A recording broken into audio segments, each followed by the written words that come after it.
Gamer Feed Radio.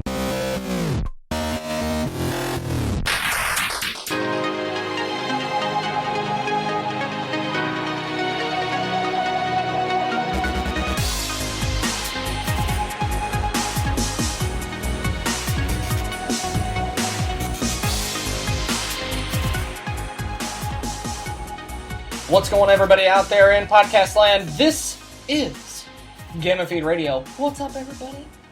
I'm your host, Nick Delicate, joined this fantastic evening by a certain special guest. One whose name really shouldn't be mentioned in public because people run and scream when they hear it, but... We try not to draw attention to ourselves. I'm trying not to draw attention to the fact that we're hiding out in all the places, but... I do have one short sound effect. Are you ready? Maybe this will stir people's memory. You won't be able to hear it. I'm sorry, but here it goes.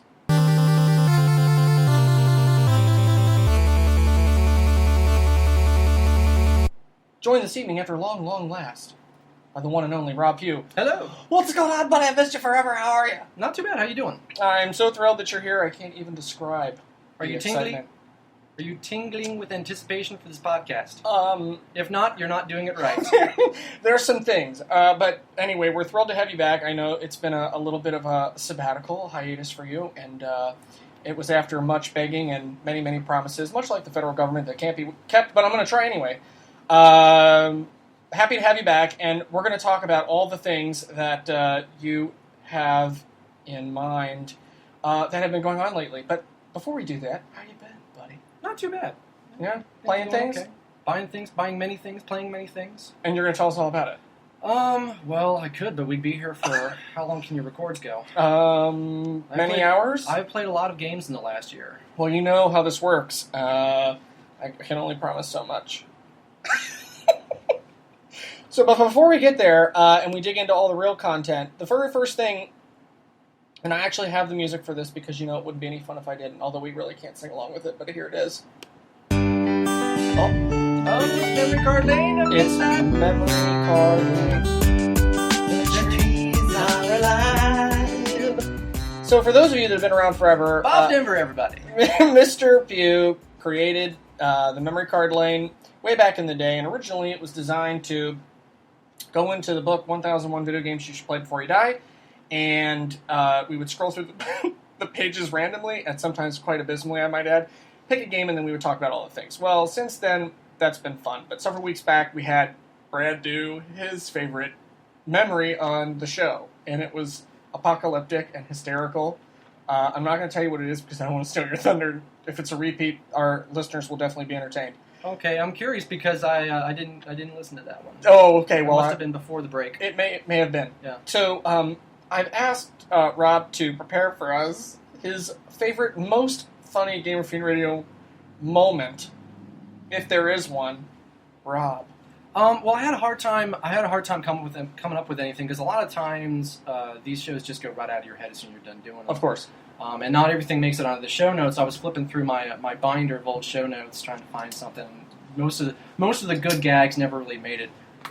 In reflecting on the podcast in the run-up to this, I've come to realize that when the show works worst, at least when I was doing it, was when I tried to do something that was a little bit too high concept or too planned out, because you can never be comprehensive enough or knowledgeable enough if you're useless fucks like us.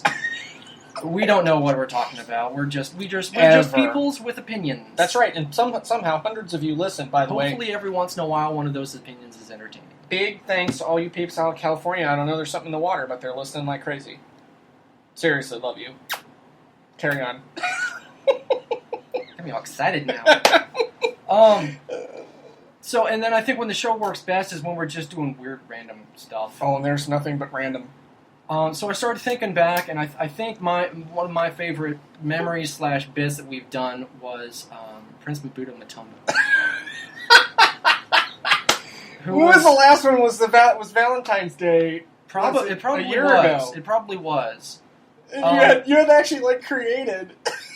You had created an actual. Well, let's start at the beginning here. Yeah. The idea behind Prince Mabuto Mutombo was it was a recurring gag that we do on the show, kind of born out of the fact that we'd ask for, hey, like and subscribe and send us emails and send us comments and all this sort of stuff, and then not really get a whole lot back. So the gag was, the only response we were getting on these shows was from some random Nigerian prince who, by the way, wanted me to send him money. But he happened to also like the podcast at the same time, too. So this turned into a running gag on the show, and I did, which we hit every once in a while, and it was just kind of, pull it out of my ass the last second sort of thing. But we did one. I don't know if it was the Valentine's Day card. Or I think there might have been a time he was on holiday and he sent us a postcard. But there was one time that he did it, and like I said, I don't have this written down, otherwise I'd read it verbatim. But I mean, if you missed those early shows, it was fairly racist, probably. I mean, it was not the best idea, but the whole gag was, poorly written English, like you get in those emails. Yeah, that's if you've right. ever gotten one of those emails from somebody trying to scam you. We're happy to give you $65 million US. Yes. By the way, I love the podcast more, Brad, please. But I did this whole big run up one time where I could not get through the paragraph I'd written on it without laughing for it. And you guys would start laughing too, and I'd be like, but wait, there's more. It gets better. But that as a gag was just something I really enjoyed doing, and it's just the random crap like that just kind of happens that I think is my favorite. I totally agree. The one that what did Brad do? That Brad said was when he left in the middle of the show to go pick up his Toon Link amiibo from the amiibo dealer. Oh, yeah. Like, left the show. Mid-sentence, he was like, okay, bye. And you just hear in the back. He didn't even say bye. He just disappeared. And we're like... And the listeners had no idea. He just disappeared. Just, and where's Brad? That's what started He just got real quiet. Well, we continue to joke about the amiibo dealer because he claims that with the new, Zelda 4-pack that's got the new Zelda 30th Anniversary amiibo, that he's going to go find those amiibo dealers. Those things are going to be all over the place, man. My goodness. The craze is over. Anyway, so very funny, and we try to bring back things, even though most of it's inside jokes and nobody gets it. Somehow they still listen in this far, which is hysterical to me. But anyway, brief pause for station identification, in case you missed it at the top of the show, because I didn't mention it. You can always follow us at GamerFeed Radio on Twitter, because right now everybody is. It's kind of funny. We're always on Facebook. We're always interested in No, it's not kind of funny. That's something else. I'm sure they appreciate this shameless plug. Yeah, I'm sure we're doing a lot of views for them. Colin, I love you. Generating a lot of them. Colin's my boy. But look, at the end of the day, if you have a feedback or thoughts, comment on Facebook, or you can write us an email at gamerfeedradio@gmail.com. You can check out our website, gamerfeedradio.com. And of course, the podcast is available all around the world on all your favorite streaming devices. Mostly iTunes and iHeartRadio, which, if you're not listening on there, you should be, because everybody else is. So, with that, I've asked Rob to share with us some things, and of course all of these have little intro segments. The musics are still around. They're 2 years old, but they're oldies but goodies, and they're all on here, even though you really can't probably hear them. Well, I can make out enough to know which one's playing right now. That's right. So right now, we're going to enter into Rob's very We're doing pretty well compared to like 15 minutes ago. That's true. So we really shouldn't complain. All about you. This is all about Rob's own Noobs feed. Generally, the Noobs feed is for all the news you need to know, noobs need to know, and I've asked Rob to come with his impressions from recent gaming industry activities. I don't know, such as you weren't here for E3, so I'd love to get your thoughts on that. And we just had PAX West and Gamescom and a bunch of other stuff going on, so anything that you have opinions on in terms of recent news, feel free to opine. Begin. Okay. Here's what we're going to do here. I have in my hand a dart. That is, in fact, a dart. I have on the wall a number of topics. You do, in fact. I saw which this we earlier. which we shall then choose at random and then speak on it for this segment. This is hysterical. So I've got some general stuff up Does there. Does it actually stick? Yeah. You liar. Allegedly, it sticks to anything. I've already proved that false. In my time since purchasing this little thing. I don't want to know. But it sticks perfectly fine to that whiteboard, and for right now, that's all that matters. Okay. So we've got some stuff up there, some E3 type stuff, some other things up there too. That I threw up just because I didn't actually throw up. That'll come later. Yeah. After the dinner and the this show brought to you by Not Your Father's Root Beer. Delicious. After all that stuff works through my system later on, and the enchiladas start sliding out, then things will get real interesting.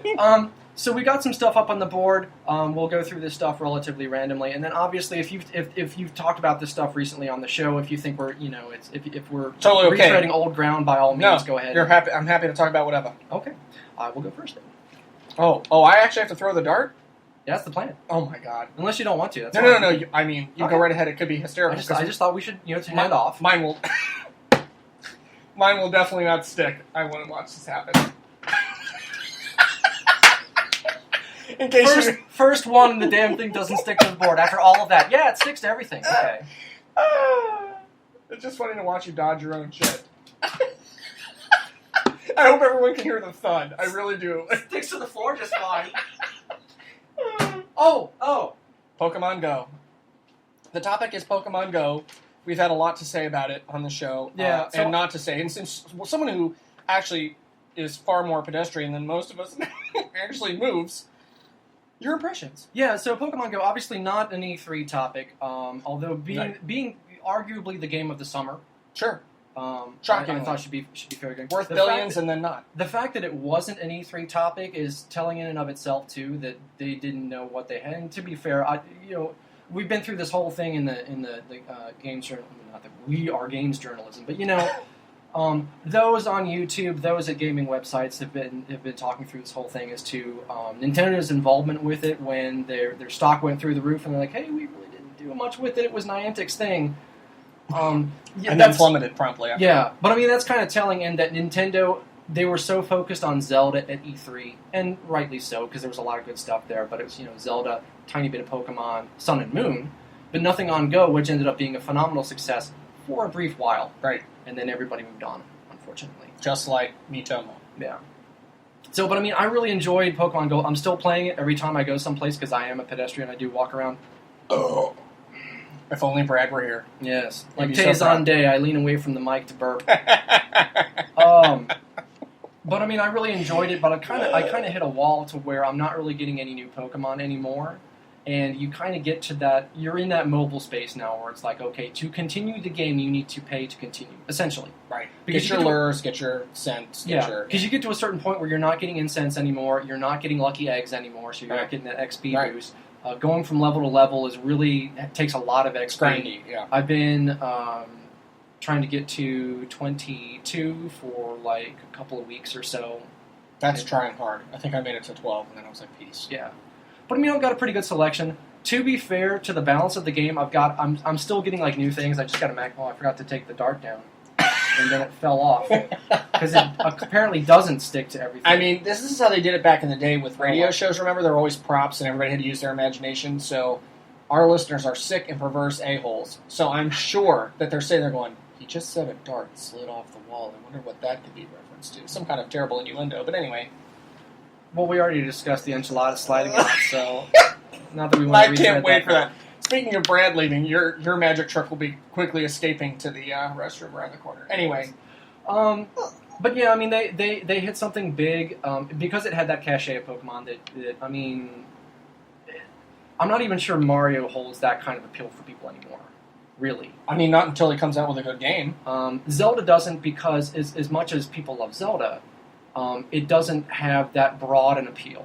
Right. Because Pokemon you get the really hardcore people that go to the World Championships every year, and then you also get all the way down into the casuals too.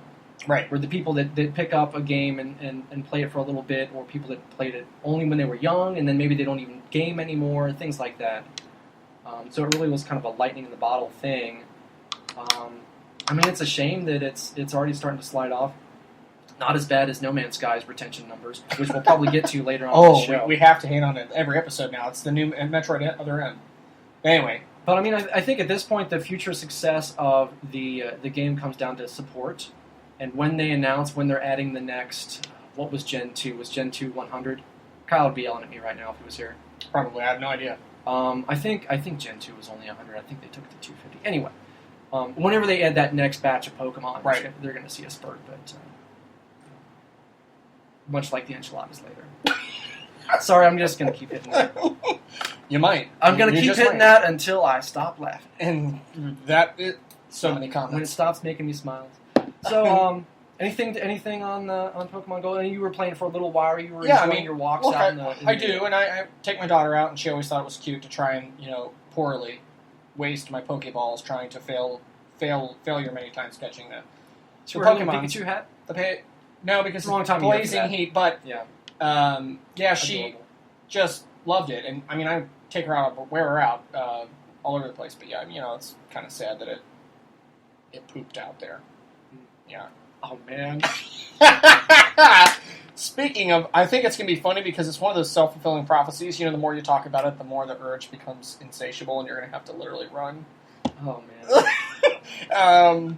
Okay, so I guess it's my turn to try and throw the. Go for it. I think it fell behind the TV. Oh dear God! Hold please. Well, you're going to have to talk, keep people entertained. I'll try to vamp a little bit. I'll narrate your moves as you walk over. As you Where'd down, it to the table. Oh, here. Around the, yeah, there you go. All right. I Give hope a good it whack. sticks. Okay, so somewhere. What the hell fell off there? I think it was a marker. Yeah. Okay, so it fell somewhere between Zelda Breath of the Wild and PS4/Xbox on PC. Yeah. Want to just hit them both? Yeah. Because we're going to have to eventually anyway. Literally. Anyway. Yeah. And of course, we obviously, whenever you think we're running out of gas here, we just... No, there's no... Well, so keeping... Let's hit Zelda. Yeah, Nintendo theme. Yeah. So obviously, keeping with the Nintendo theme, obviously Nintendo focused the majority of their coverage at E3 this year on Zelda. This gorgeous booth that people that actually live out on the left coast and are fortunate enough to be able to get Hi, into California, E3. we love you. Yeah. Got a chance to go and see, and people in actual legitimate games media with passes and such. Although Brad's always telling us that we should get a pass to that. That's really funny because he and I talked about that the other time, and I was like, remember when we said we would go to E3 and we'd all spend thousands and thousands of dollars to go do that? And he's like, yeah, no. So, dreams versus reality. I hear it's a very sweaty experience. Yeah. So, too many dudes in one place. Yeah. Anyway. So, I mean, Breath of the Wild looks really good. What are you excited for? I am. See, here's the thing. So you're giving me that poo-poo look. Well, see, here's the thing. Here's my poo-poo platter. I'm not over the moon with it like a bunch of people. I'm sure if I had a chance to play it, I would. Right. So what's holding you back? It is absolutely everything I've wanted in a Zelda game. Yeah. The problem is I've gotten to the point. I've played enough other games where there's just literally much bigger worlds out there. To where it's going to be an open world, kind of fantasy adventure game like that. Mm-hmm. It's going to be, I think, a great. There we go. Ready for the next round. Dart falling off the wall there. But I mean, I'm curious as to how I'm gonna play it no matter what. Right. The question is which system I play it on. Is NX, and I've said this before. Yeah. Is NX going to be cool enough for me to get one at launch? In which case, it's get Zelda also. Right. Or am I just going to sell for it on Wii U? Because from a technical standpoint, there's not going to be that much. From what we'll get we're to this, being told. Yeah. We'll potentially get to this later, but excuse me. It doesn't sound like they're going like super crazy with the finger quotes gimmick this time around. They're not. It's not. This is the motion generation, or this is the touchscreen generation. This is. It will probably have touchscreen. It will probably have motion controls, gyro controls at least. And I was just saying to you earlier, there's a lot of stuff right now. We might as well just add in that topic now. Seriously. Anyway, since I'm wandering into it anyway. The topic of NX rumors. Every week it feels like there's another leak coming out as to the screen's going to look like this. It's going to pull apart. It's going to be, the announcements are supposed to be imminent. Yeah. I mean, it's like sometime in September is what everyone was... I don't know if they said that exactly or if that was what was anticipated. I mean, it's got to be soon. Yeah, I mean, it needs to be because at this point they're running into some fairly serious marketing problems. Well, I mean, you've got Sony tomorrow. You've got, Apple getting ready to announce their next thing. So, I mean, once all the details have a chance to simmer and people think about it, they're going to miss the boat. Mm-hmm. Or it'll be like, hey, we have this thing that kind of looks like a iPad again. Now, for better or for worse, the fact that they're releasing it in March and it's not going... that could be a good thing or a bad thing. Because it's not in the Christmas season where everybody's buying up stuff, but by the same token, it's not competing with anything either. It's not competing with PSVR or Slim or Neo, if either of those. Slim will probably be out by then. Again, we'll find out as we record this tomorrow. I'd imagine you're probably posting this on Thursday. Ish. So we would have found out yesterday. Right. If we're, looking backwards from the future. Slim will probably be out relatively soon. Neo potentially, because there were rumors that Neo was going to come out at the same time as VR, which is out the 20th October, something like that. Something like, mid-late October is when that's expected to be out. So it's not going to be competing with that stuff that's already been in the channel for a while and has been building, building in the consumer's mind for a while through advertising and whatnot. So that could be a good thing that it's launching in March when there's, it's drought period, generally speaking. So that could be a good thing, but then by the same token, it's not the prime buying season. It's not, right.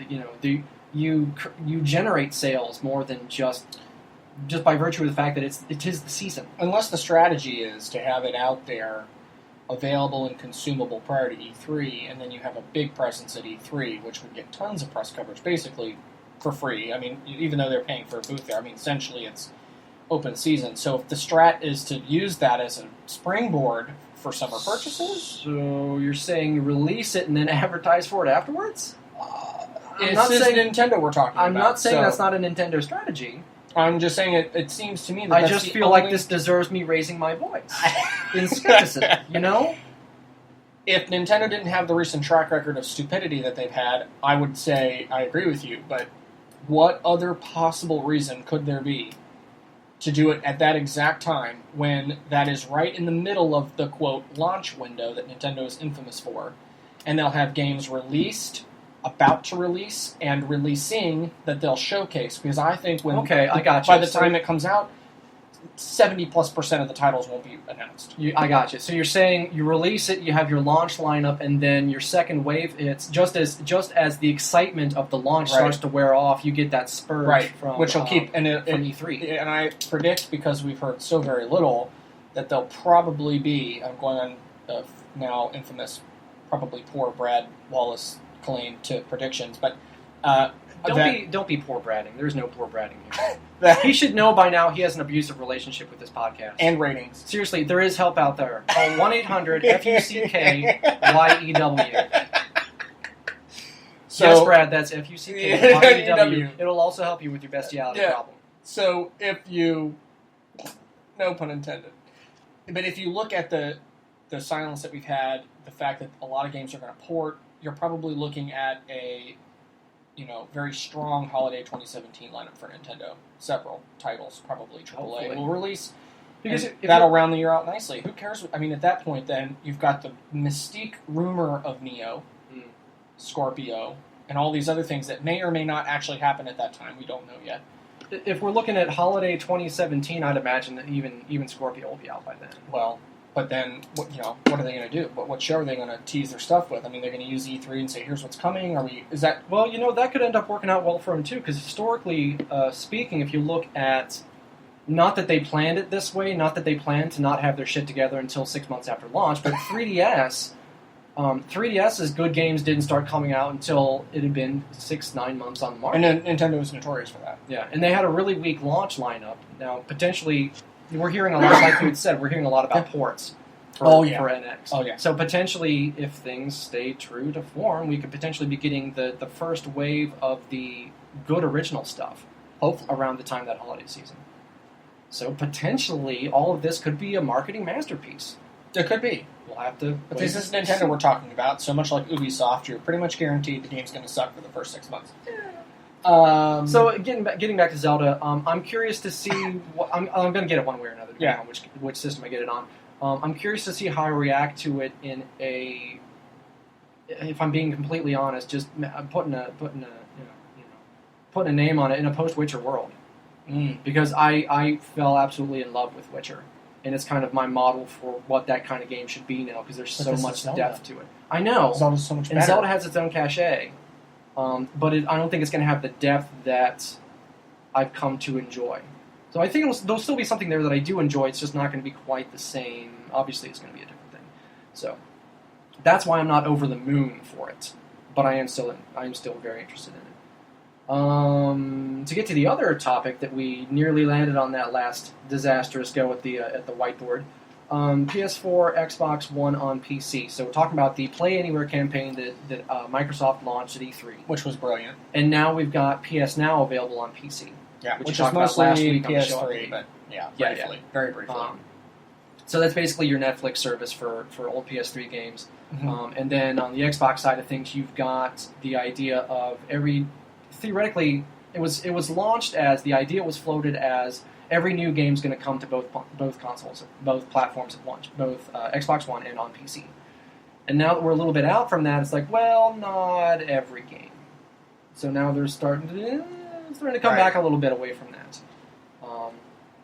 But just as a conversation topic, I don't really have a whole lot of a go on this one as to how I feel about it, because it doesn't really affect me because I'm not a PC gamer.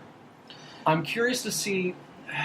Part of it is I think it's going to take until after we see what's going on with Neo and Scorpio to see how this all settles out, as to whether the ability to play this on a high-end PC as an option now is going to take away from sales that might have otherwise gone to the console. And I think it's interesting because we've got Newman, who's our PC rep on the show, pretty regularly now.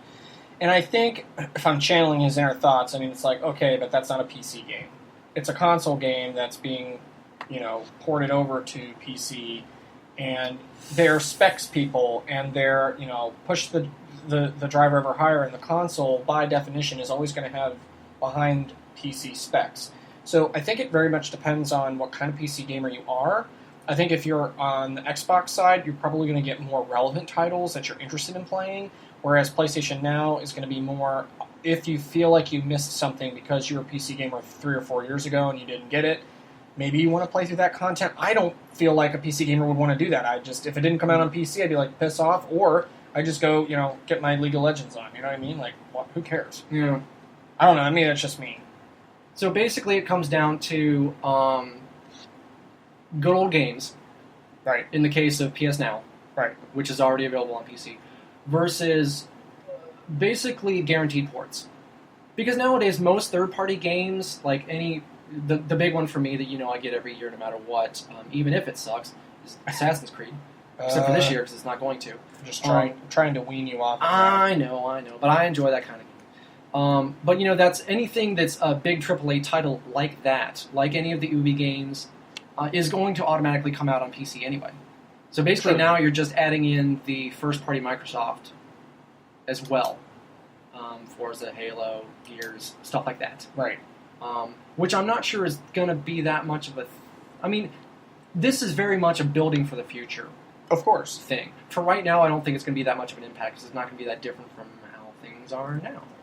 But which I think they're banking on. And by they, I mean Xbox and PlayStation. Yeah. That it's just, there's a niche market for it. That niche will jump in, and generally speaking, it's not their strategy going forward. But I think the idea of all of our stuff is under one umbrella, I think is an interesting marketing strategy. It is, and that's what I think Positioning, I should say. Well, it's not really gamers and the gaming media really want that. I mean, they want to be able to have all in one place, cross-platform play on every game. And Xbox has seemingly at least pandered to that feeling. PlayStation has not indicated one way or the other whether or not current AAA titles will ever be a part of some kind of cohesive strategy against playable on other consoles. And we're seeing that with PS Now too. That is not an attempt to get their stuff on PC. It's just trying to get you into a subscription model because you're more lucrative that way. I mean, let's be honest. If you look at the average gamer purchase, you get 2.5 to 3 games per console sold at the initial, and then after that you trickle down pretty exponentially to one every 3 months, 4 months, 6 months, something like that. So you're far more valuable to them if you're paying $30 to $40 a month for a service in an all-you-can-eat plan, because I know I'm getting $30 or $40 a month versus your 2 or 3 video game AAA title purchases here. Generally. Now, I don't have any access to numbers, how much that is per customer, I don't know. I'm just saying that it seemed to me, if I was looking at it from a business perspective, which I haven't done in quite some time, I would say that that's the strategy. Your guaranteed revenue stream versus they may only buy one game and never come back. You know what? In terms of potentially skeezy marketing, schemes, I'd take that any day over things like microtransactions or DLC, like the current. How can we wring money out of their pockets? That's true. mentality is. I'd Well, rather if- take a subscription service over that. And honestly, if it's just like if you're a cable provider, you bundle your services or whatever. Oh, if you bundle, you'll save $20 a month versus if you were to buy them separately. No, you won't, because there's taxes, fees, charges, and crap hidden in. They're going to get their money out of you one way or another, or they'll give you the discount now only to raise the price in 6 months. So it's not like you're ever really going to get a deal. They're going to get their money. The price is $60 a game. They're going to get their $60 one way or another, and they're trying to get everybody to have more regular spend now that subscription modeling has become so popular. Mm-hmm. Thanks, Netflix. Yeah. All right, you want to do one more, then move on to greener pastures? Please. All right. All right. Shooting for the lower quadrant. And a swing and a miss. I feel like if I was a sportscaster... Right in the middle. Well, I think you can cover both because they may be related. Yes? Yes? It's actually touching the one that I kind of didn't want to hit. Then don't. Talk All about right. the other ones. All right, Neo Scorpio. Let's do Neo Scorpio. Neo Scorpio. Since we mentioned them. Yeah, well, we kind of hit on that anyway. The idea of a iterative console, the phone model. Dumb. God, I hope the industry gets this out of the system quickly. I'm I mean, sorry. you can't compare. You can't compare to PC. No. Well, Because you you can't even can't- compare it to cell phones. You just can't. Yeah. It's a I mean, complete... because the argument can be made, and this leads to another gear I have to grind, or vice versa. The gear grinds me? I don't know. What was I going to say? There may be grinding. But I mean, the argument could be made that Neo's already out of date. As soon as Xbox announced, not rumors, but nebulously announced what their console was going to do, With teraflops. all of a sudden there's rumors about Neo scrambling behind the scenes to up their specs. Now, whether that's true or not, we'll find out probably tomorrow, aka yesterday. Whenever. Yes. But I mean, even before that, people were saying that why we're here is because people were saying that PS4 and Xbone were already dated by the time they hit shelves. Yeah. Which, frankly, is something that, going back to the grind my gears thing, is that, it's annoying that there's all this power in this box, and I've still got these games that are stuttering to a stop, that have these crappy frame rates. On some, I feel like at some point we're dealing with the kid that can't color within the lines. As things are now, you know what the specs are of the box you're developing for. There we go. It's like Clockwork, really. Yeah, pretty much. Clockwork Orange. But I mean, you know what the specs are of the machine you're building for, and you put some time into optimizing and all that sort of stuff. You still end up with things that grind to a halt, and the response is, well, you need more powerful machines. Like, well, why don't you dial back what you're doing just a little bit, so that it doesn't cause everything to grind? Now, to be fair, I'm sure that the tech savvy out there are going to tell me I don't know what I'm talking about. You're absolutely correct. Opinion. Yeah, but as an entire gamer, I like it when my game runs the same frame rate. So I mean, if this grind giraffe. If this console upgrade thing sort of approaches that, I mean, I'm not convinced that what they're going for is going to be successful in the long run. Because I feel like I see the last generation happening all three. Oh, yeah. Where, just from the standpoint of, they thought, hey, we can make this generation last forever. And that turned out to not be the case, because we got to the end of that generation, everybody on PS3 and Xbox 360 were like, look, it's time to move on. Oh, yeah. Like, we want new stuff. Come on, guys. Like, no, you can still bleach you dry. You still got something left in. You won't soon. And I feel like that's what we're ending up with now. Now, I think the salvation to that is, the other rumors going around out there that Scorpio is, in fact, going to be the next console iteration. Because right now it's being positioned as an iteration, as opposed to the next one. Right. But I think looking at how much more powerful it is, and I think going back to the original statement that who said it? I don't know. I don't know. One of the Xbox bigwigs, I don't remember who. Otherwise, I would attribute it. When they were originally asked about when there was the rumors about PS4 doing the iteration, they're like, well, we don't think that we should, slice up these console generations. It's like the Xbox One is the Xbox One, and that's just overcooked. And then shortly after, it's like, oh, there's this new console.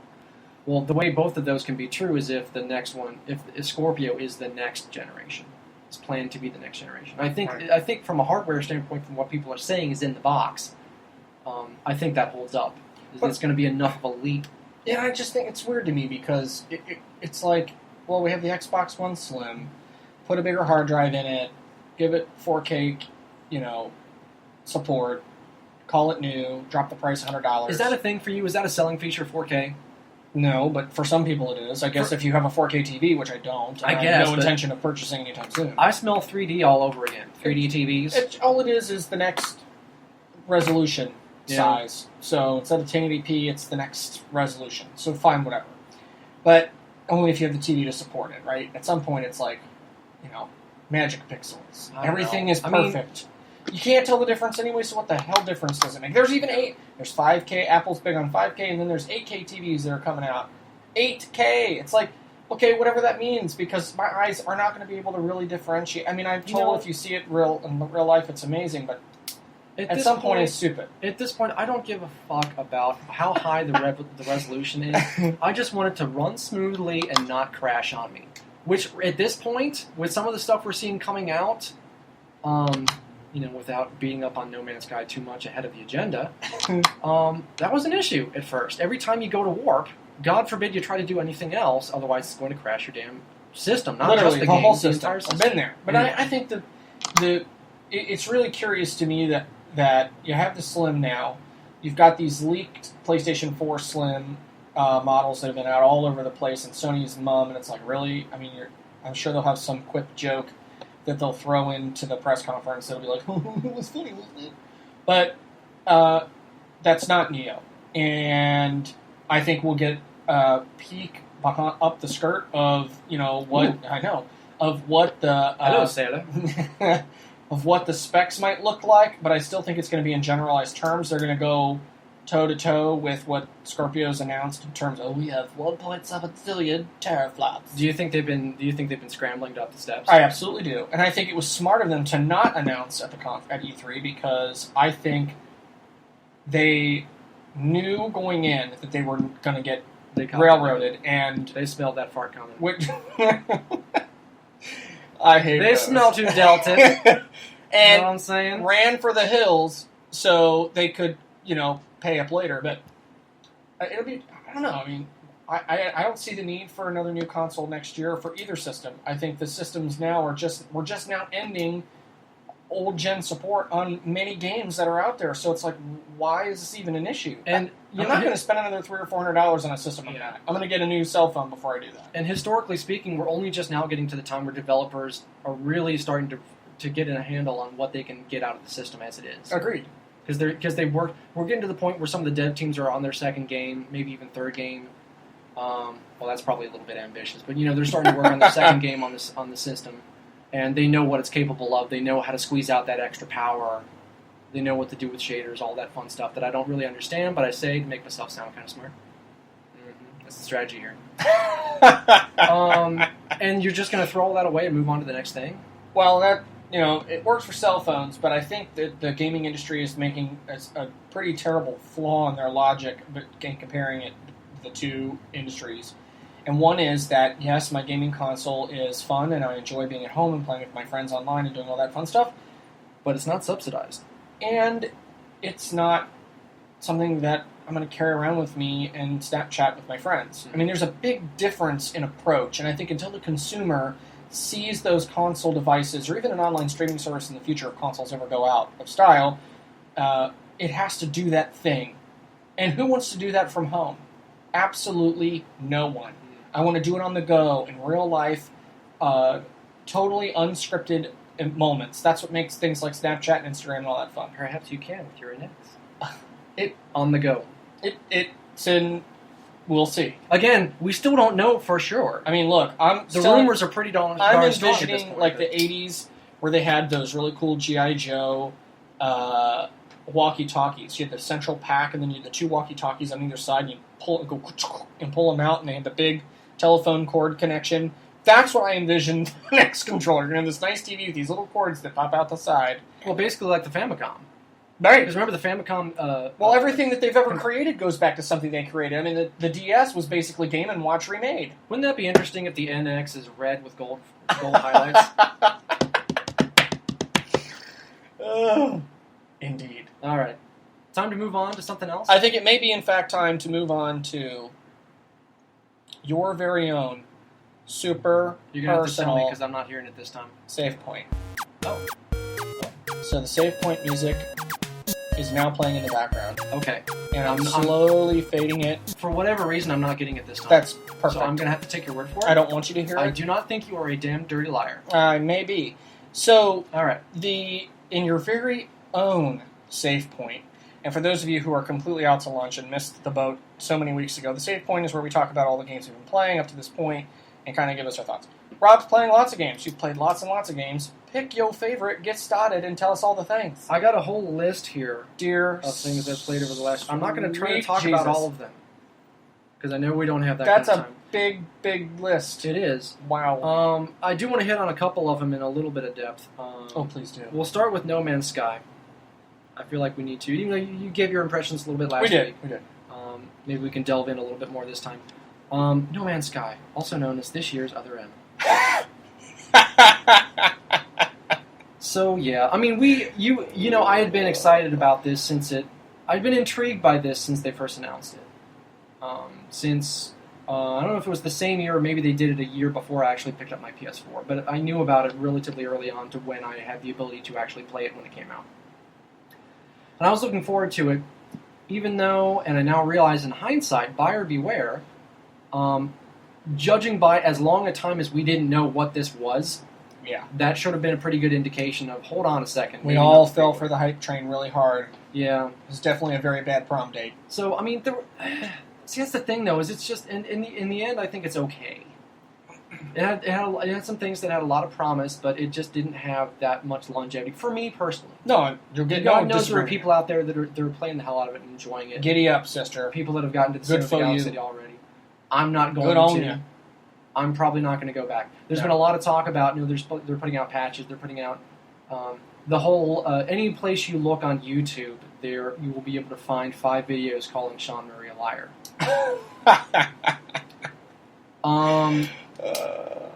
And some of them are fairly damning. Yeah. Jim Sterling did a Jimquisition that was pretty... The truth can hurt. Yeah. But where was I going to go with this? Oh, they're patching it. They're adding things to it. They're adding in... Isn't everybody nowadays? Yes.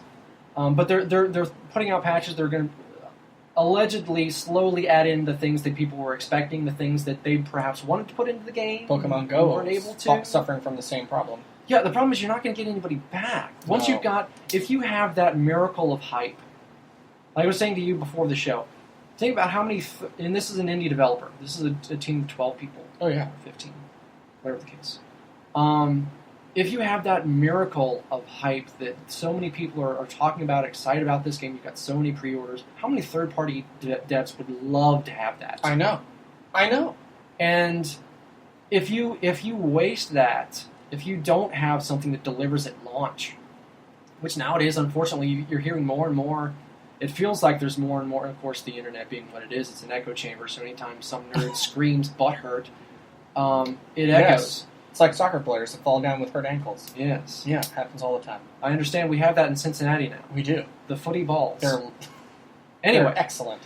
Once you've blown that at launch, you're not going to get it back. Certainly not with unpaid patches. Oh yeah. You can make the argument because we kind of had the same kind of falling off with the Division last year too. This year, I should say. It's still this year.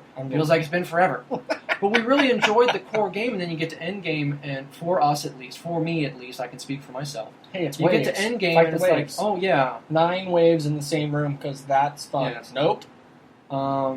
And we're gonna make this more of a challenge by every single enemy being a bullet sponge. Okay.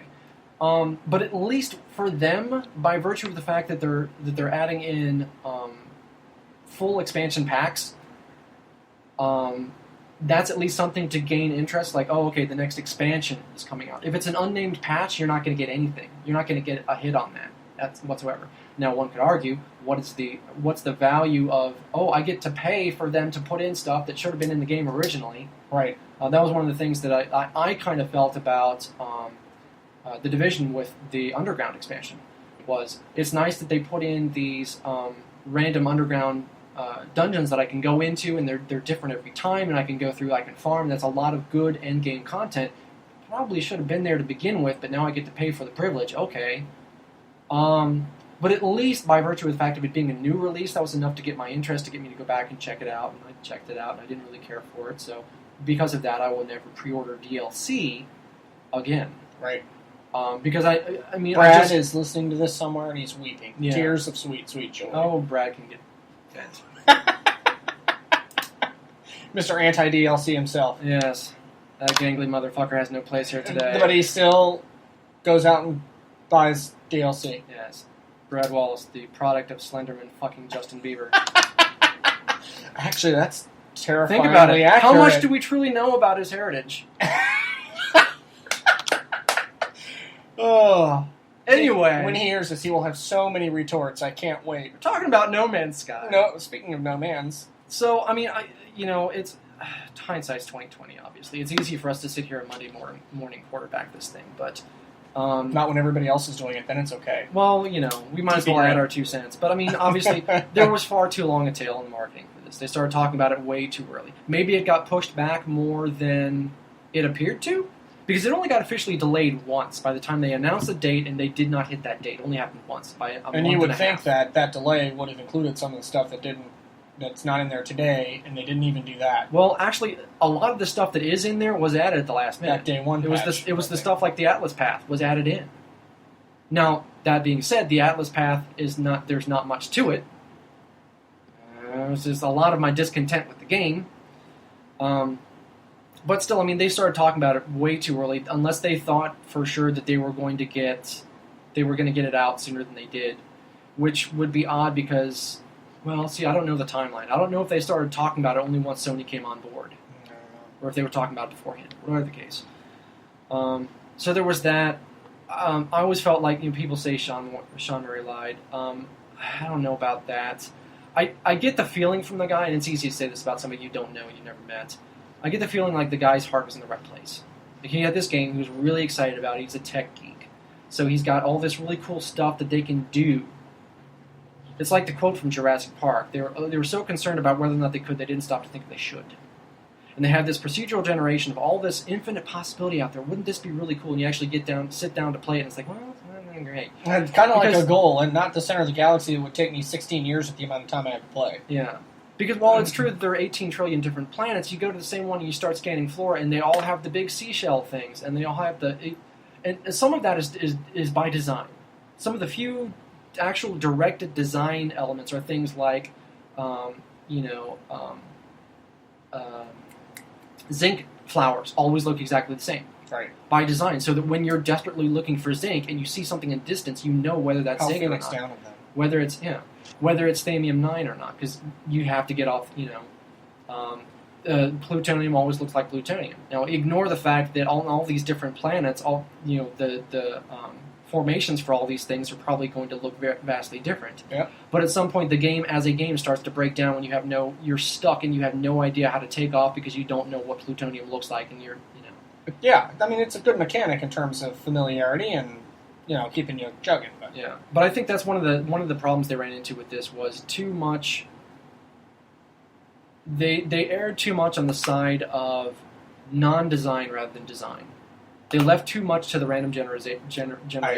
I agree. And they didn't put in enough of the directed game experience. Now, not everything needs to be corridor shooter like Call of Duty, or story-driven like the Uncharted series. But I love both of those series because you can have a coherent, cohesive experience when you've got, and it helps if you actually have a narrative to tell. No Man's Sky doesn't. Right. But by virtue of the fact that it's a very directed experience, you go to these places in this order because of the story, in the case of those two games. Because Call of Duty is trying to be a Michael Bay movie, and Uncharted is trying to be Indiana Jones. Right. But because you're trying to tell that story, you're going through things in order, and you have a lot more control over how things work that way. You're not going to see the seams quite so easily, and you're not going to, Which everybody saw plain as day as soon as they got their hands on it. Whoops. Yeah. So Brave miscalculation. Their eyes were bigger than their stomachs. As far as the future of this is concerned, they're going to be rolling out these updates. More power to them. But in light of all of the negative feedback on the game, in light of the 90% of people, no longer damaged playing. Goods. Yeah. If this team releases a second game, and there's no telling how long they're going to continue to support No Man's Sky, but if this team releases a second game, I don't know if they release it under the name of Hello Games. Yeah. Because that name is stamped over everything No Man's Sky, and it's going to carry that stink for a while. And certainly, the next time they put something out there, I don't think they have Sean Murray come out as the face of the company and talk about it. They may not. I don't think he can. Nope. I'm not saying fire him. I'm not saying break community up the manager. developer. Yeah. But, I think you need to play that differently next time. And he, like I said, I think his heart was in the right place. I think a lot of the coyness with his answers was trying to preserve the wonder for people. Right. So that when they get in there, they'd experience that wonder of exploration and all that for themselves. But, clearly it backfired. Most definitely. Yeah. What else you got? I also want to talk about Deus Ex, which is what I'm playing currently. Deus Ex, Mankind Divided. We have not yet save pointed this particular game. No. In fact, very little talk has been about it at all. Yeah, because it's kind of one of those under-the-radar franchises. Well, there are a lot of kind of... those who are fans are big fans, to be fair. I would say second tier, not as a knock to the game, but simply in that it doesn't carry the same cachet as, say, Halo or Gears of War or Uncharted. Right. But there are definitely Deus Ex fans out there, as well as, I could go too far into other games in that category, but Deus Ex is one of those ones where people don't really quite understand, even though it's been around for 16 years now, since the first one came out on PC. So my experiences are related to the two most recent games. The one that just came out, Mankind Divided, and Human Revolution came out before that. I recognize there were two before that, but I haven't played them, and they were quite different. So when I refer to Deus Ex as a series, I'm probably just going to be referring to those two, so PC gamers don't hate at me. I feel the hate. Yes. Let the hate flow. But I really enjoyed this series, two games that I played, because we have talked about the idea of player choice, giving them options. No Man's Sky perhaps giving you too many options in that you don't know what the hell it is you're supposed to do. Because you're trying to repair your ship and you don't, what am I supposed to do? Okay, let me hover over the thing. Okay, yeah. Why is that sentinel suddenly attacking me? Yes. But Deus Ex is very much about player's choice. Even from the first mission on both games, you're having a briefing, and in the dialogue options, they're like, okay, do you want to go lethal or not? We've told you about this job. Do you want to go lethal or non-lethal? What do you think is appropriate? Okay, do you want to go ranged or up close? Choke them out. Yep. Yeah. And so from there, that determines your starting weapon. And in Human Revolution, I don't remember getting. That was the third one of the series, the first of the more recent ones. That's going to get confusing. I don't remember having another weapon for a long time, so I was using my starter stun gun for a long time, which is I'm creeping around, sneaking up behind people. But I mean, you can play it as a balls out shooter if you want to. I don't think it's really designed that way. Not to be, at the very least, you can go through it on full on assault mode and just tear through everything, but it's not going to be as rewarding as a straightforward shooter would be in that respect. Right. So I wouldn't necessarily recommend it to a Call of Duty fan saying, hey, you can play this like this if you want to. Right. Because it's trying to do everything. But the idea is you can play balls out, you can play sneaky, or you can play hack, where you go in and you hack into computer terminals and you're hacking through doorways as opposed to crawling through vents, as opposed to shooting your way through the guard. Right. So you got your options you can go through with that. So I appreciate that. One of the things I really enjoy about it, because it's essentially it's a first person RPG adventure. I'm not sure how you'd refer to it exactly. It kind of defies. I mean, if you could say that any more Midwestern, that'd be fantastic. But it's first and foremost an RPG. So you've got a talent build that you're working towards to support whatever your chosen play style is. So if you're going for sneak, you're going to be looking for the silencers built into your legs, so that you don't make any noise. Things like that. So you're building out your tree however you want it. Right. And one of the things that's really cool about it is obviously you're going around, you're talking to NPCs, you're having dialogue tree conversations with them just like you would in Dragon Age or Mass Effect or something like that. But one of the fun things about it is that because you are an augmented person, cyborg essentially, you can opt to get an aug that is a social enhancer. So when you talk to people, it kind of turns it into its own mini-game, to the point that you have these essentially boss battles with people that are just conversations. So what it does is, it pops up as you're going through dialogue trees with them and you're listening to them talk to you, you have this HUD come up over you that tracks whenever something suspicious happens, like you notice pupil dilation, or you notice a blood surge in their pulse. And the main thing is that you get certain little hits on one of 3 different personality types, alpha, beta, or omega personality type. And based on what they're registering most during that exchange is what option you should choose the next time you have an option to talk to them.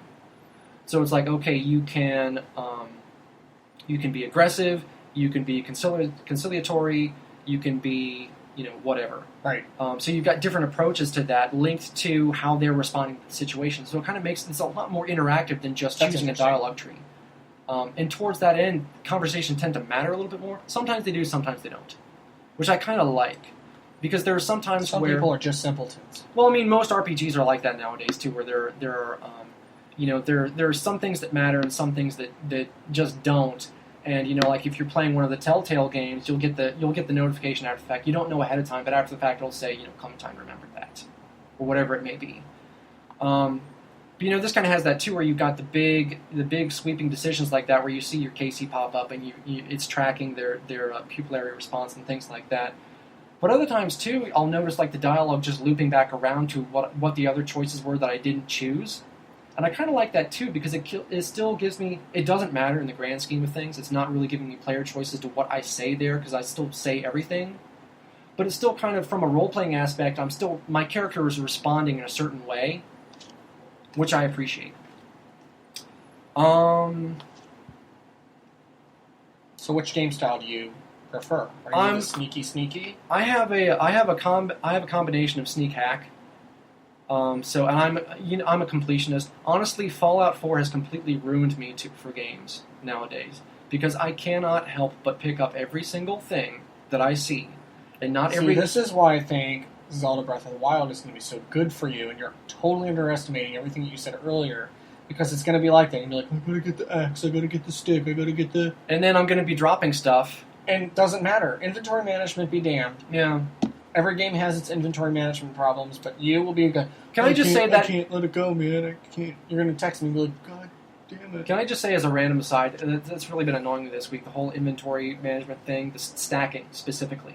Going back and beating up on one man's stuff. I take one more whack at the pinata there on No Man's Sky. Why can't you stack? Why can't you stack warp cells? Why can't you stack Atlas stones? What the hell? There's no reason why you can't give me a little numeral down there at the bottom. What's that going to change? In No Man's Sky a lot, because a lot of the gameplay aspect is giving yourself more inventory. You can only have 15 slots. Yes. But if you find that crashed ship that has 17 slots, my God, you're going to waste 6 days of your life trying to get them as materials. Who guess cares?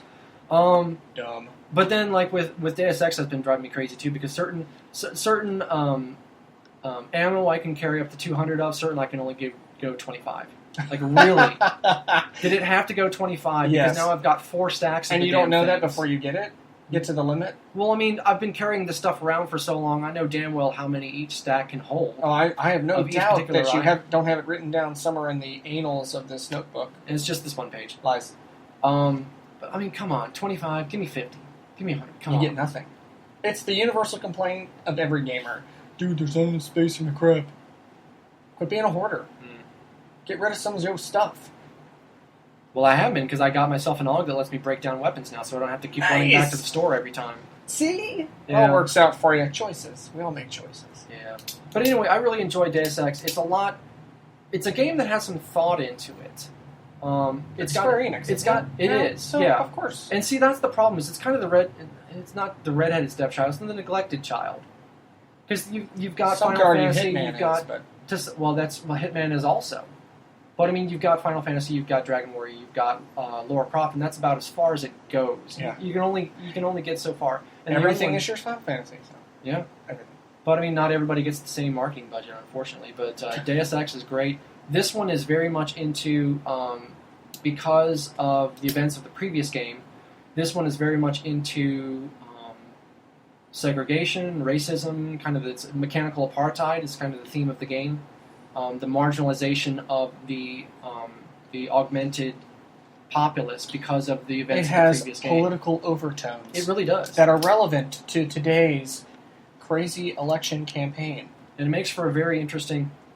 and sure enough, there's a shady politician in the game that only says what he thinks the constituents want to hear.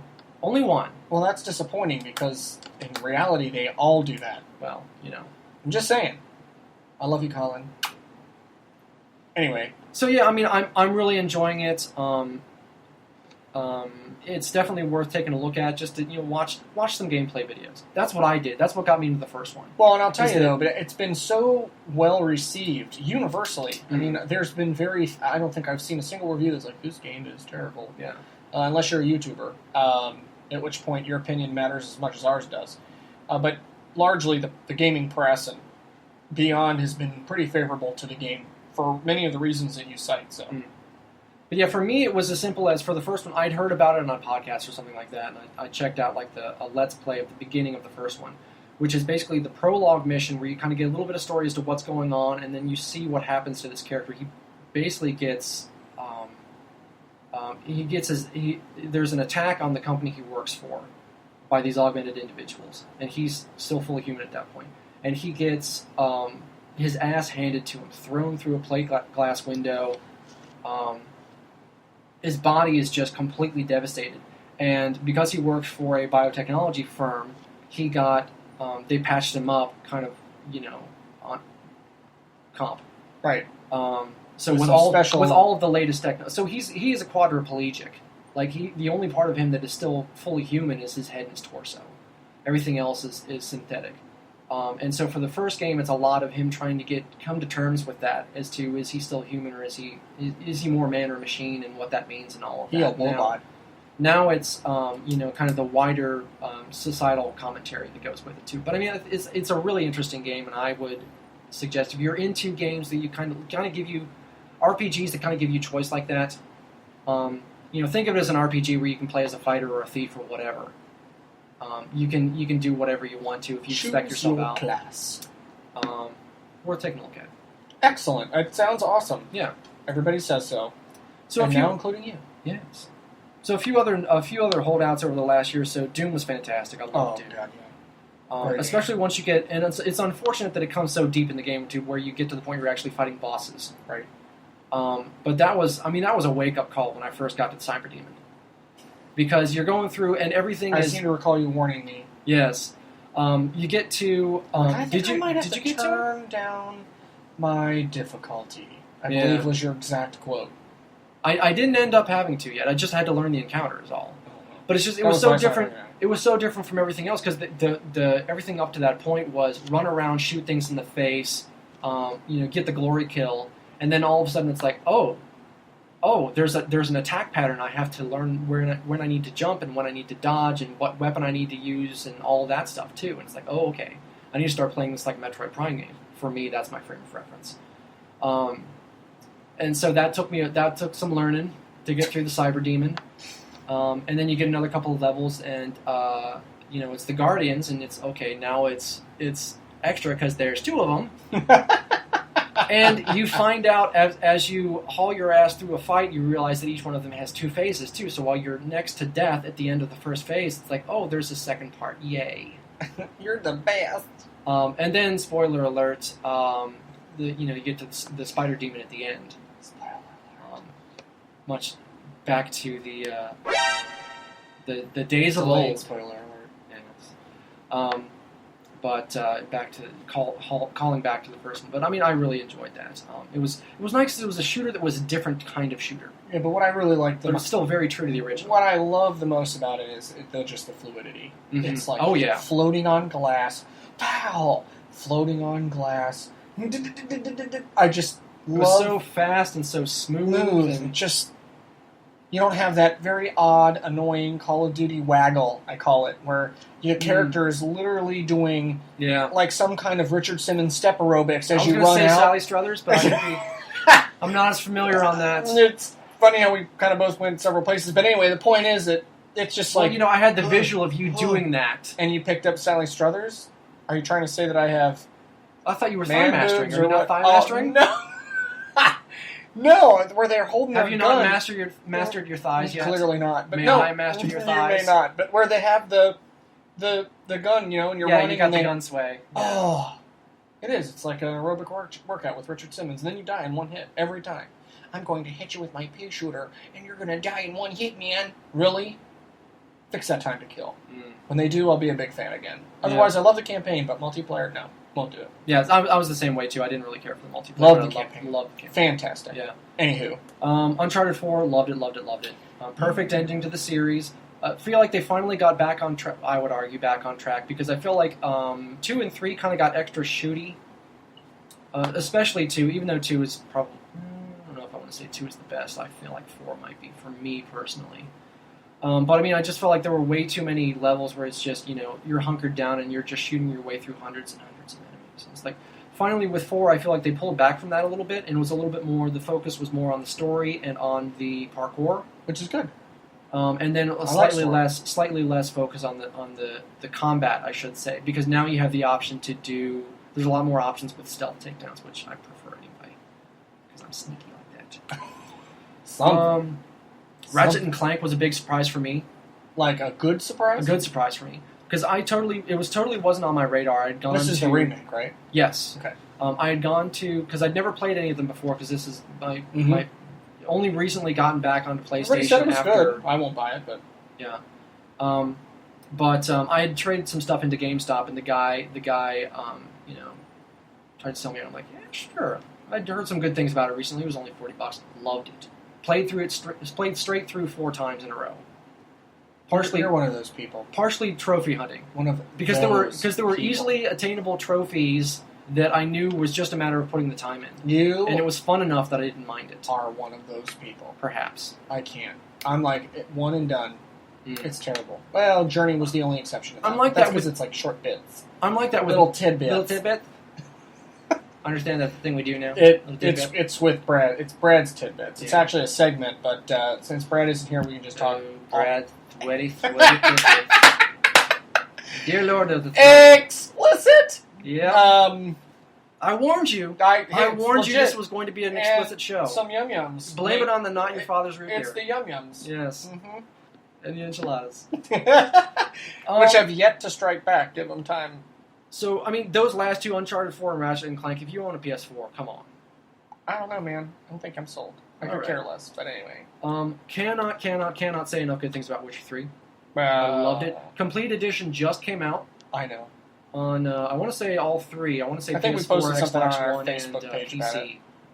But, I mean, if you haven't played it, I mean, I cannot understate how much value that is. Having all of the games, both of the game's expansions, each one of which is... If you speed through it 20 hours as an expansion, and you're getting it tacked on to the price of it's altogether is a $60 game. That's unreal. To get the full game and the 2 expansions. Many hours. I put naked dude in a bathtub. I put probably 150 hours in. That's insane. Yeah. I say that, but if you like RPGs, if you like. Witcher 3 is basically, if you haven't played it, and again, this is another one of those games that I think suffers because it's not quite the big name brand. I'll be curious to see what happens. They're done with this story for now, but if they do another Witcher game, it wouldn't necessarily be Witcher 4. They'd probably do something with a spin-off, just to declare it as a different. Well, see, I don't know. They could do the same thing. Anyway, when they do decide, would you damn it decide? When they do another Witcher game, it's going to have a lot more cachet this time around because this one did so well that people's ears are going to perk up this time around, whereas maybe they didn't before 3, because it's like, what was that? Oh, that was on that 1 and 2 were on PC, weren't they? Now that it's gone, not to say that console is the be all end all, but it certainly is the Our mass. PC gamers appreciate you saying that. Well, I mean, a lot of these series that like Deus Ex or like Witcher, the things that start on PC come to consoles later. That I think is kind of where the mass market attention comes in. Yes. When it's on the console, when it's I on agree with that. your living room box, as opposed to your high-end PC. Obviously, more people are going to see it that way. So I don't think that's not a knock on PC Master Race. No, I agree. Yeah. But I think Witcher 3 is fantastic. If you've never played it, it's basically Grimm's Fairy Tales Zelda, like original Grimm's Fairy Tales. Like I'm hanging with you, watching you play through it. So a lot of people, a lot of people think of Fairy Tales as being the Disney version, but they forget that the original version is like which is cooking children in pots and things like that. Yeah, yes. It's green goo in a pot. It's always green. But I really like the fact that it is head to toe. It feels like a European-made game. It has different sensibilities than a Western-made game would, because it's made by CD Projekt Red over in the Czech Republic. So it has a different kind of sensibility to it. Through the profanity and the quite a bit of nudity and sex and violence and all the sort of fun things that are modern, expanded, palette. Yes, Cultural palette. the Demands. prestige television on the cable networks I and streaming require services. some damn good sex on that video game over there. Ridiculous. Can be quite titillating. Titillating. Yep. So there's that. Let's move on. Okay. I'm done. I'm spent. You said a lot. Well, the I'm last... deflated. Not yet. The bathroom's over there. The very last segment, even though we're over time, I'm giving you bonus time. Okay, because we have to. No, it's fine. I'll go quickly. Is any additional thoughts or genius on the rest of the year and what you are most looking forward to? Okay, Don't cheat. Why am I cheating? I'm already looking at my list of games. Oh, for the that's rest your of the list year. of games. Yes. I thought you were looking at the circles. I was like, we pretty much talked about all those already. I feel like you and I owe it to ourselves to talk about Rise of Iron, the new Destiny expansion, even though we already have this evening. You know that I'm excited. You're clearly excited. I'm the I can see only you one on the quivering show from here. I'm the only Your guy, loins throb with anticipation. I am the only guy on the whole show that I think is really in it to win it with that game. And I am too. It's just you and I both know that I won't have the same staying power that you will. Right, that's I'll because move on and play other things, but I'll enjoy the hell out of that couple of weeks. And we're or going so. to play. We're Yeah. going to play for sure. Yeah. You and I. But I mean, if it's as good as House of Wolves, I'll be happy. oh, it's going to be. If it's as good as Taken King, I'll be ecstatic. And I'll tell you, I think it's going to be good. It's going to surprise. I'm looking forward to it, obviously. And we'll talk about it at the Noobs Feed at the end of the month. For sure. We'll have a safe point. And I'll have plenty of things to bore poor Brad, Dave, and Kyle on. Serves him right. They all should suffer. Not so much painfully. Newman and Kyle, but Brad, it serves his ass right. That's right. So there's that. I'm looking forward to finally getting Rise of the Tomb Raider. The Xbox One Yeah. players have had that for a year now. I've been jealous of them for a year. But they say it's really good. Jealousy looks fantastic on you, by the way. Thank you. They say it's distinct enough from what Uncharted is doing that the two can truly live in separate places now, which I'm really happy for because I enjoy that kind of game. So I'm really looking forward to that. I'm really looking forward to Dishonored too. It wasn't really on my radar. I was seeing the things. I was watching. I was on vacation the week of E3, so I was sitting and watching everything pretty much in real time, texting you back and forth about it most of the time. I seem to recall, regrettably. Yes. But so I was seeing the videos that were going on about it, but it wasn't really on my radar until I ended up hiring at work a new production assistant that has essentially taken Brad's place as my gamer confidant. Oh, Since he left. yeah. So she is she's PC Master Race. She is also playing through things on. She's still on PS3.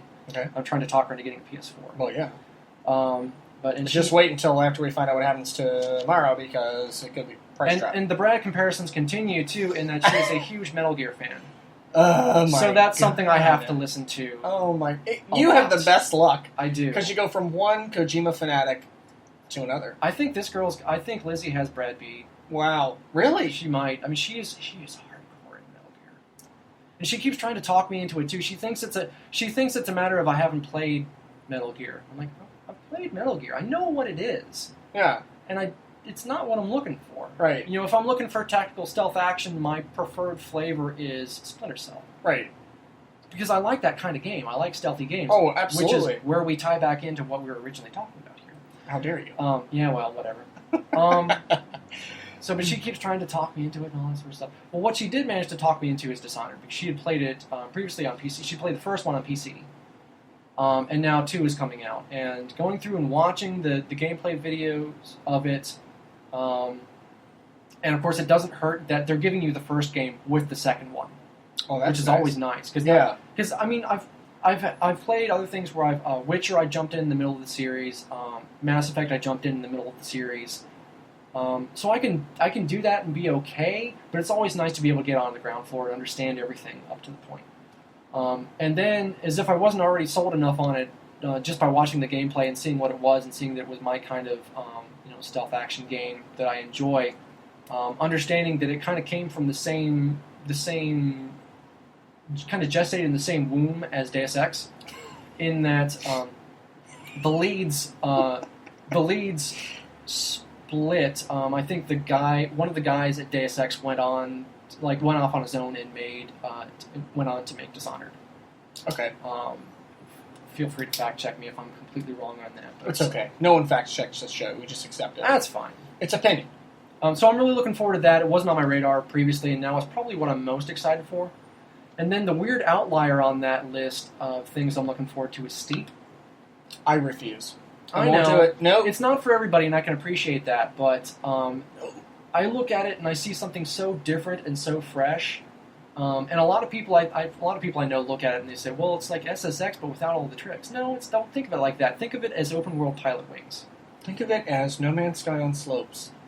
Nope. Well, I can appreciate the whole buyer beware thing that we were talking about earlier. Not only that. But here's the thing. I'm signed up for the beta, so I'll get a chance to play it with enough time that I can cancel the pre-order if I choose to. Good choice. And it has the biggest thing that it has going against it is Ubisoft. Say it with me now. Ubisoft. Not every one of their games. I know this is not a metric anyone should aspire to. But they have more failures than any publisher. The quote is, not every Ubisoft game is a train wreck. Lies. We shouldn't necessarily assume that out of hand. We just lambasted poor Division. Well, we know the next Assassin's Creed is going to be evil. There's going to be eyeballs floating in teeth going, it's going to be terrible. I need to get that.